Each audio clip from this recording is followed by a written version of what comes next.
नमस्कार साथियों, आप सबका हार्दिक अभिनंदन और स्वागत है स्टडी विद कुमार अमर देव में। और साथियों, आज की इस क्लास में हम चर्चा करने वाले हैं RRBMU जो अलवर है उसके BA पार्ट थर्ड ईयर का जो सब्जेक्ट जो ऑप्शनल विषय हिंदी साहित्य है उसके ऊपर हम लोग चर्चा करने वाले हैं। दो पेपर हैं और दोनों पेपरों के पाठ्यक्रम यानी सिलेबस और पेपर के ऊपर मैं विस्तृत आपसे क्या करने वाला हूँ इस क्लास में, इस वीडियो में चर्चा करने वाला हूँ। तो आइए हम सबसे पहले तो ये जानते हैं कि जो फर्स्ट पेपर है उसका नाम क्या है, सेकंड पेपर है उसका नाम क्या है, और फिर फर्स्ट पेपर में हम आखिर क्या क्या पढ़ेंगे और सेकंड पेपर में हम क्या क्या पढ़ेंगे, और जो सिलेबस जो पाठ्यक्रम हम पढ़ेंगे फिर वो पेपर में आएगा कैसे, इसके ऊपर हम लोग क्या करते हैं, चर्चा करते हैं। तो आइए साथियों, देखिए यदि मैं बात करूं यहाँ पे पहला जो प्रश्न पत्र है जिसका नाम होता है आधुनिक काव्य, यानी RRBMU राज ऋषि भरत हरिमत्स्य विश्वविद्यालय जो है उसका हिंदी साहित्य थर्ड ईयर का जो पहला पेपर है उसका नाम है आधुनिक काव्य। ठीक है। और ये जो पाठ्यक्रम है इस पेपर का, इस आधुनिक काव्य वाले फर्स्ट पेपर का, वो 3 खंडों में बटा हुआ है, 3 भागों में विभाजित है। यदि हम पहले खंड की यहाँ पर बात करें ना साथियों, तो जो पहला खंड है उसके अंदर जो है आधुनिक काल के जो रचनाकार हैं, अब देखेंगे यहाँ पे लगभग 11 रचनाकार, 11 कवि हैं जिनकी काव्य रचनाएं संकलित की गई हैं। वो तो मैं बाद में बताऊंगा जब पूरा हम डिटेल से एक एक कवि की जो रचना अपने पाठ्यक्रम में जोड़ी गई है उसका अध्ययन करेंगे, तो वो तो मैं उस वक्त आपको बताऊंगा। लेकिन यहाँ हम ये जानेंगे कि खंड क में आखिर कौन कौन से कवि रचनाकार हैं जिनकी काव्य रचनाएं अपने पाठ्यक्रम में संकलित की गई हैं। तो नंबर 1 पे अयोध्या सिंह उपाध्याय हरिओद, नंबर 2 पे मैथिली शरण गुप्त, नंबर 3 पे जयशंकर प्रसाद, नंबर 4 पे सूर्यकांत त्रिपाठी निराला, फिर सुमित्रा नंदन पंत, फिर महादेवी वर्मा, फिर रामधारी सिंह दिनकर, फिर सच्चिदानंद हीरानंद वात्स्यायन आगे, फिर गजानन माधव मुक्ति बोध, फिर धूमिल, और फिर उसके बाद अंतिम 11 पे दुष्यंत कुमार। ठीक है। तो खंड क के अंतर्गत इन 11 रचनाकारों की जो रचनाएं हैं साथियों, उनका क्या किया गया है, संकलन किया गया है। जैसे मैं बात करूं अयोध्या सिंह उपाध्याय हरिओद का जो इनकी जो रचना है, हम बात करें प्रिय प्रवास, उसका छठा सर्ग जोड़ा गया है। मैथिली शरण गुप्त की जो काव्य रचना साकेत है उसका 9वां सर्ग के कुछ पद जोड़े गए हैं। इसके अतिरिक्त इनकी काव्य रचना जो है यशोधरा जो कविता है वो जोड़ी गई है। तो बाकी वैसे इन 11 कवियों के जीवन परिचय, इनके साहित्यिक परिचय के ऊपर विस्तार से चर्चा करेंगे। साथ ही साथ थर्ड ईयर BA में जो कौन सी काव्य रचना आपके सिलेबस में जुड़ी गई है उनका भी मैं पूरा विस्तार से डिटेल से अध्ययन करवाऊंगा, आपको पूरा विस्तार से बताऊंगा। तो ये तो ही पहली यूनिट, पहली इकाई, पहला खंड। उसके बाद साथियों हम बात करते हैं खंड ख। खंड ख के अंतर्गत हम पढ़ेंगे आधुनिक काव्य की प्रमुख प्रवृत्तियां, और उन प्रवृत्तियों में हम पढ़ेंगे राष्ट्रीय काव्य धारा की प्रवृत्ति, छायावाद की, प्रगतिवाद की, प्रयोगवाद की और नई कविता की। यानी राष्ट्रीय काव्य धारा, छायावाद, प्रगतिवाद, प्रयोगवाद और नई कविता के ऊपर हम लोग क्या करेंगे, चर्चा करेंगे। ठीक है, ये आपको ध्यान रखना है। और खंड ग जो है उसके अंतर्गत हम काव्य बिंब, प्रतीक, मिथक और फैंटेसी के ऊपर क्या करने वाले हैं साथियों, चर्चा करने वाले हैं। तो यहाँ पे जो है हम लोग जो हैं ग के अंदर मैंने बताया कि काव्य बिंब, प्रतीक, मिथक और फैंटेसी के ऊपर चर्चा करेंगे।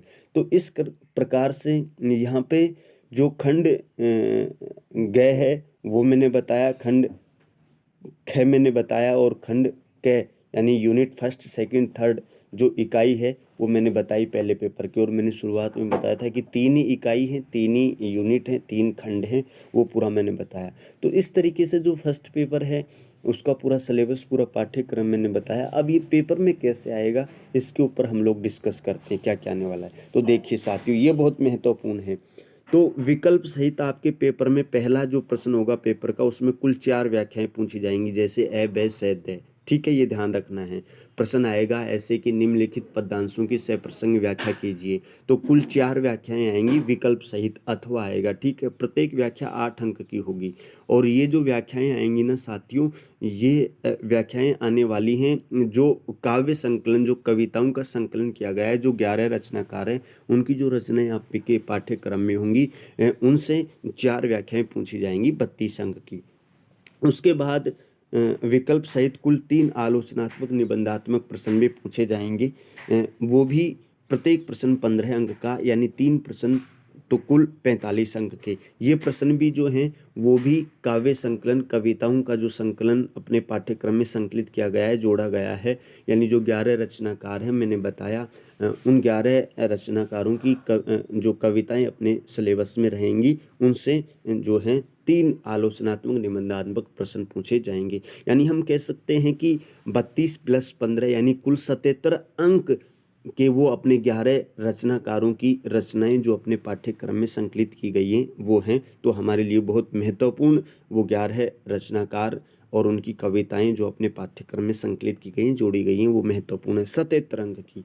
उसके बाद यदि हम बात करें तो आगे विकल्प सहित कुल 3 लघुत्तरात्मक प्रश्न पूछेगा, प्रत्येक प्रश्न 5 अंक का। तो इस तरीके से 3 प्रश्न 15 अंक के, और फिर आगे विकल्प सहित कुल 4 अति लघुत्तरात्मक प्रश्न, ठीक है जी, प्रत्येक प्रश्न 2 अंक का, कुल 4 तो ये 8, ठीक है। तो 32, 45, 15 और 8 ये 100 अंक आपके हो गए। 32 और 45 हो गए 77, 77 और 15 हो गए 92 और 800। अब ये जो लघुत्तरात्मक और अति लघुत्तरात्मक प्रश्न पूछे जाएंगे ना, ये खंड ख तथा ग से संबंधित होंगे। यानी जो पाठ्यक्रम का खंड ख और जो ग है, जैसा कि मैंने खंड ग में आधुनिक काव्य की प्रमुख प्रवृत्ति हमने पढ़ेंगे, जिसमें राष्ट्रीय काव्य धारा आपकी हो गई, छायावाद, प्रगतिवाद, प्रयोगवाद, नई कविता, और खंड जो ग है उसमें मिथक, आपके प्रतीक, फैंटेंसी आदि हैं। तो जो पाठ्यक्रम की जो यूनिट ख और जो ग है, उससे ये आपके 3 लघुत्तरात्मक और 4 अति लघुत्तरात्मक प्रश्न जो हैं कुल 23 अंक के क्या किए जाएंगे, पूछे जाएंगे। तो साथियों, ये तो था आपका 3rd ईयर का पहला पेपर, जिसका सिलेबस और पाठ्यक्रम मैंने आपको बताया।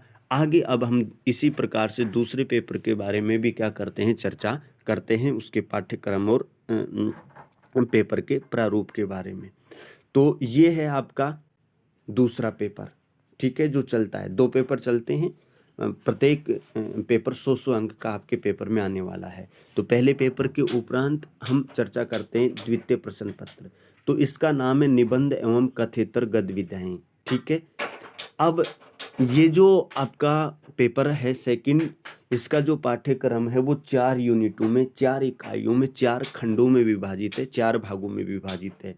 जिसमें साथियों खंड क जो है पाठ्यक्रम का, उसमें निबंध जुड़े हुए हैं, 10 निबंध जुड़े हुए हैं, वो आपकी स्क्रीन के ऊपर आपको नजर आ रहे होंगे, ये आपको पढ़ने हैं। तो पहला निबंध है साहित्य जन समूह के हृदय का विकास, इसके निबंधकार बालकृष्ण भट्ट हैं। उसके बाद दूसरा निबंध है लोक जागरण और भक्ति काव्य, इसके निबंधकार आचार्य रामचंद्र शुक्ल। उसके बाद तीसरा कुटज, आचार्य हजारी प्रसाद द्विवेदी। चौथा है साहित्य और सामाजिक चेतना, नंद दुलारे वाजपेयी। उसके बाद है भारतीय संस्कृति, बाबू गुलाब राय। और उसके बाद है काव्य बिंब स्वरूप, और ये पत्रकार नहीं है बल्कि इसकी जगह ये प्रकार है, ठीक है, ये आपको ध्यान रखना है। यानी काव्य बिंब स्वरूप और प्रकार, इसके निबंधकार हैं डॉक्टर नगेंद्र। उसके बाद है संत साहित्य की ऐतिहासिक भूमिका, इसके निबंधकार रचनाकार हैं डॉक्टर रामकुमार वर्मा। आगे हैं मेरे राम का मुकुट भीग रहा है, विद्यानिवास मिश्र। हरी हरी दूब और लाचार क्रोध, कुबेरनाथ राय। और 10वें नंबर पे हैं राजस्थानी साहित्य में राष्ट्रीय भावना, रचनाकार हैं डॉक्टर कन्हैया लाल सहल। ये संभल नहीं है, ये सहल है, ये आपको ध्यान रखना है, ठीक है। तो ये यहाँ पे 2 मिस्टेक आ गई, एक तो ये पत्रकार की जगह प्रकार है और एक कन्हैया लाल संभल की जगह सहलई, आपको ध्यान रखना है। तो ये तो खंड क। ख में क्या है वो हम देखेंगे। खंड ख में जो है कथेतर गद्य विद्याएं जुड़ी हुई हैं। ठीक है, कथेतर गद्य विद्याओं में नंबर 1 पे अपने यहाँ पे 2 संस्मरण जुड़े हुए हैं, जिसमें पहला संस्मरण है सूर्यकांत त्रिपाठी निराला, जिसकी रचनाकारा हैं लेखिका है महादेवी वर्मा। दूसरा संस्मरण है माखनलाल चतुर्वेदी, जिसके रचनाकार है रामधारी सिंह दिनकर। संस्मरण के बाद 2 रेखा चित्र अपने जुड़े हुए हैं। नंबर 1 पे है मखदूम बख्श, जिसके रचनाकार हैं सेठ गोविंद दास, और नंबर 2 पे है रजिया, जिसके रचनाकार है रामवृक्ष बेनीपुरी। ठीक है जी, ध्यान रखना है। आगे जो है खंड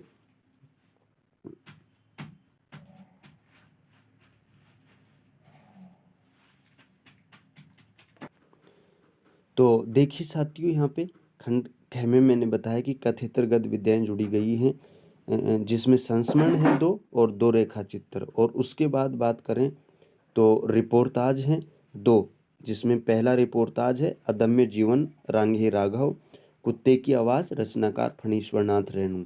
उसके बाद यात्रा व्रत या यात्रा वृत्तांत, 2 यात्रा वृत्तांत हैं, जिसमें एक है बहता पानी निर्मला, सच्चिदानंद हीरानंद वात्स्यायन आगे, और एक है ठेले पर हिमालय धर्मवीर भारती, और एक है आत्मकथ्य।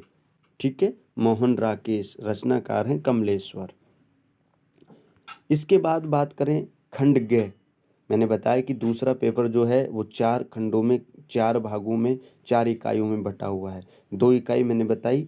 इसके बाद खंड ग या यूनिट तीसरी की बात करें तो इसमें निबंध एवं कथेतर गद्य विद्याओं का उद्भव कैसे हुआ और इनका जो विकास है उसके ऊपर विस्तृत अध्ययन करेंगे, जिसमें निबंध, संस्मरण, रेखाचित्र, रिपोर्टाज, जीवनी, आत्मकथा, यात्रा व्रत या वृत्तांत, इनके उद्भव और विकास के ऊपर विस्तार से चर्चा होगी। खंड ग जो है उसमें पढ़ने को मिलेगा हिंदी की उपभाषाएं एवं जो बोलियां हैं उनका सामान्य परिचय, और देवनागरी लिपि की जो विशेषताएं हैं उनका क्या करना पड़ेगा, अध्ययन करना पड़ेगा।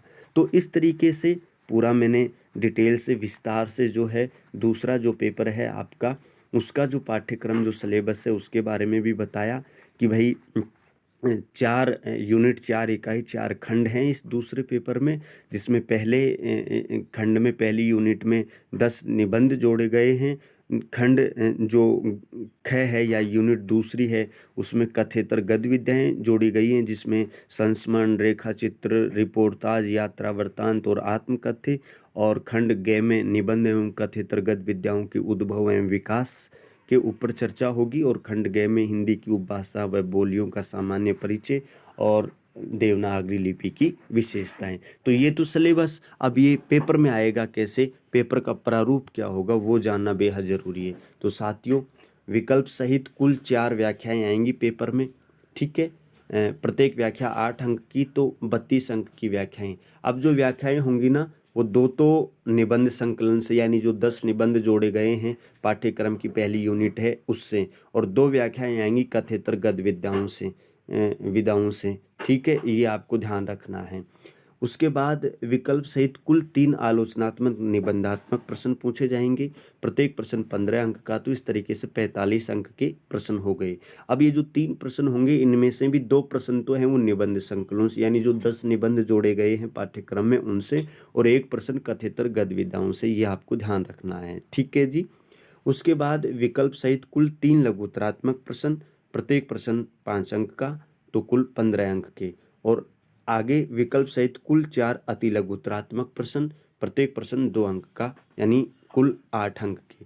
अब ये जो लघुत्तरात्मक और जो अति लघुत्तरात्मक प्रश्न पूछे जाएंगे ना, ये पाठ्यक्रम की यूनिट खंड ग तथा यूनिट जो ग यानी 4 नंबर की इकाई है उससे संबंधित होंगे, ये आपको ध्यान रखना है। जिसमें कि यूनिट 3 में तो वो निबंध व कथेतर गद्य विधाओं का जो उद्भव और विकास है उसके ऊपर चर्चा की जाएगी, उसके बारे में पढ़ना पड़ेगा। और खंड जो ग है या यूनिट इकाई जो 4 है जो ग है उसमें जो है हिंदी की उपभाषाएं और बोलियों का सामान्य परिचय और देवनागरी लिपि की विशेषताओं का अध्ययन।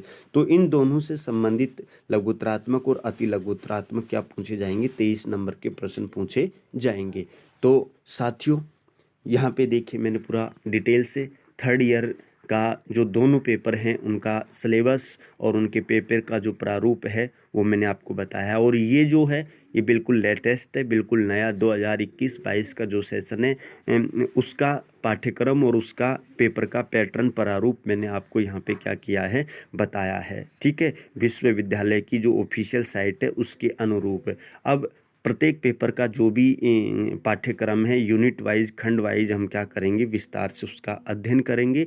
और ये जो पाठ्यक्रम है ऐसा ही नहीं है कि थर्ड ईयर में ही है, ये आपकी आगे जो बहुत सारी प्रतियोगी परीक्षाओं में भी ये जो पाठ्यक्रम दोनों पेपरों का है इनमें से बहुत सारी जो आपकी टॉपिक्स हैं, आपके जो पठन पाठन की जो ये सामग्री जोड़ी गई है ये आगे बहुत सारी प्रतियोगी परीक्षाओं में भी सम्मिलित है। इसके अतिरिक्त नेट JRF के पाठ्यक्रम में भी सम्मिलित है। तो आपके लिए ये बहुत महत्वपूर्ण है, ये नहीं कि ये थर्ड ईयर तक ही सीमित रहेगा। और मैं पूरा विस्तार से आपको क्या करने वाला हूँ, बताने वाला हूँ, पढ़ाने वाला हूँ। तो आज के लिए इस वीडियो में, इस क्लास में इतना ही। मिलते हैं नेक्स्ट क्लास के साथ, तब तक के लिए नमस्कार। जय हिंद, जय भारत।